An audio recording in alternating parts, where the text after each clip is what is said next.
Hi, Lee Phillips here. I am going casual today, but that's okay. I'm still a lawyer. And by the way, you do know how to tell if a lawyer is lying, don't you? Yeah, his lips are moving. That's the easy part. Here comes the hard part. What does a good dead attorney do? A good dead lawyer lies still. Anyway, I want to talk about the elimination of the step-up in basis. You basically have what we call a transfer tax. That is, we transfer wealth from you when you die to your kids or your grandkids or whoever it is, or you get wealth from mom and dad. That's a transfer of wealth. A transfer tax is imposed on that often. You have two forms of the transfer tax. You have a gift tax and an estate tax. And with a gift, you have a problem because you give the person the asset and it does not get a step up in basis in their hands. You may have to pay a gift tax, that's another issue. But when they get it with your original basis. So you bought the house 30 years ago for $50,000. Today it's worth $500,000. The basis is $50,000. And right now, the gift doesn't get that, but the estate does. If I get the $50,000, $500,000 house because mom and dad died, and I don't care if there's a will, I don't care if there's trust, I don't care if it goes through probate, the trigger on the transfer is death. Then the house will be taxed in mom and dad's estate. Right now, there's probably not an estate tax on it because mom and dad can pass 11.7 in 2021, $11.7 million without having to pay an estate tax to the federal government. Some states have estate taxes. That's another story. But it's technically taxed at mom and dad's death. Mom dies.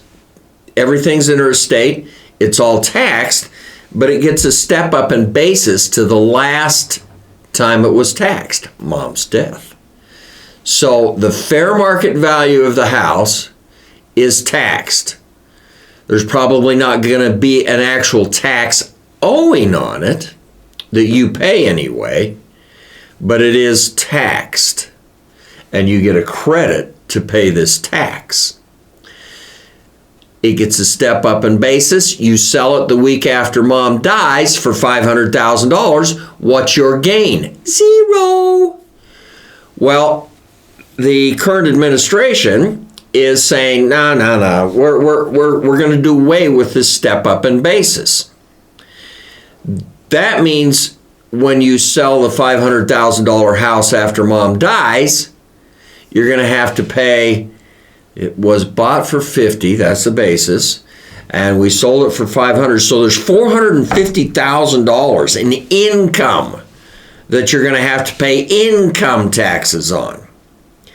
Now, you may be able to use a capital gains tax dollar to pay that.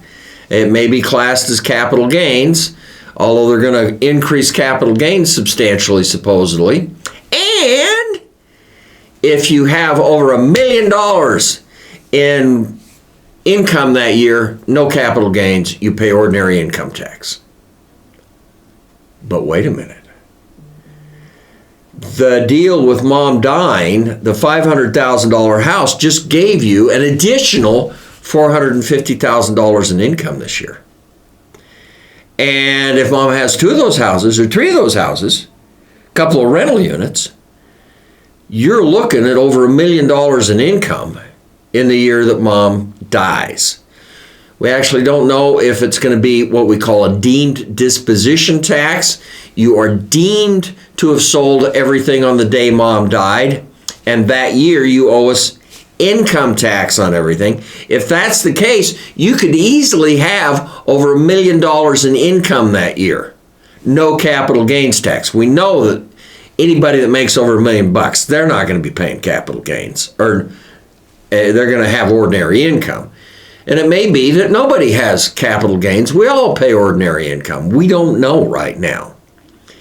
But this is a big deal, guys, because if you have to pay ordinary income on that $400,000, that's going to put you in a tax bracket where you make over $400,000.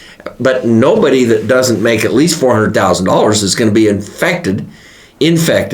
affected, whatever, by the income tax. That's what they're saying. Well, you just made $450,000. That means you are going to be affected. You are going to be in the 39.6% tax bracket. And, don't forget the 3.8 tax, the net investment income tax, the NITT, the Obamacare tax is what it is. Don't forget about that. So, your effective tax rate is like what, 43.4 or something like that, as I remember. So that's what you're going to be paying, and you may be paying it on the year that mom dies. The other proposal that we're looking right now would allow you to carry that forward and not pay the tax until you actually sell the property, but you'd still have to keep mom's basis, and the tax would be on that increase. Ordinary income or possibly capital gains. So elimination of the step up in basis is a big deal, guys. A big deal. This is Lee Phillips, and don't forget to subscribe. But what we've been talking about is this elimination of the step up in basis, which is going to be a tax disaster for a lot of people. That right now, the transfer tax, I don't have to worry about anything when mom dies. Everything I can sell, there's no income tax, there's no estate tax, there's no nothing. This is going to change all of that. Lee Phillips again, talking on the elimination of the step up in basis.